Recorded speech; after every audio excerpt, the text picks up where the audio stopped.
daşa, sözlərimi deyəmirəm yoldaşa.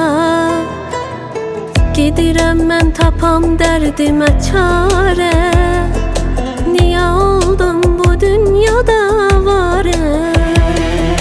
Hanı yoldaş, hanı qardaş dünyada, balıqların şahı ölüb dəryada. Hanı yoldaş, hanı qardaş dünyada, balıqların şahı ölüb dəryada.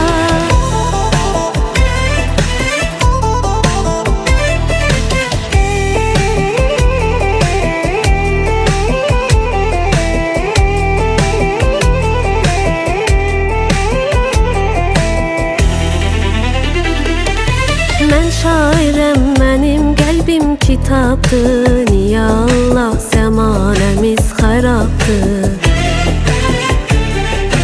Cavanların arzuları şərabdır, insanların aqibəti əzabdır.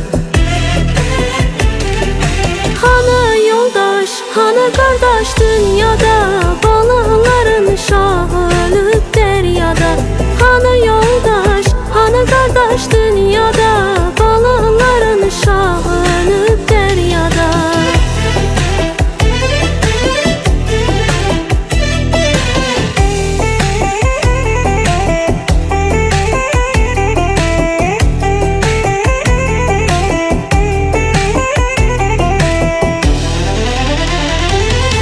Bir zərrə azadlıq mən harda taparam? Taqətim yox zindana, mən ağlaram, ağlaram. Gəmim bir dəryadır, qaranlıq dünyadır. Balıqların şahı ölüb, ölübdür, hardadır?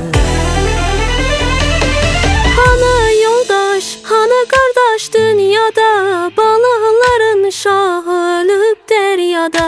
Hanı yoldaş, hanı qardaş dünyada, balıqların şahı ölüb dəryada. Hanı yoldaş, hanı qardaş dünyada,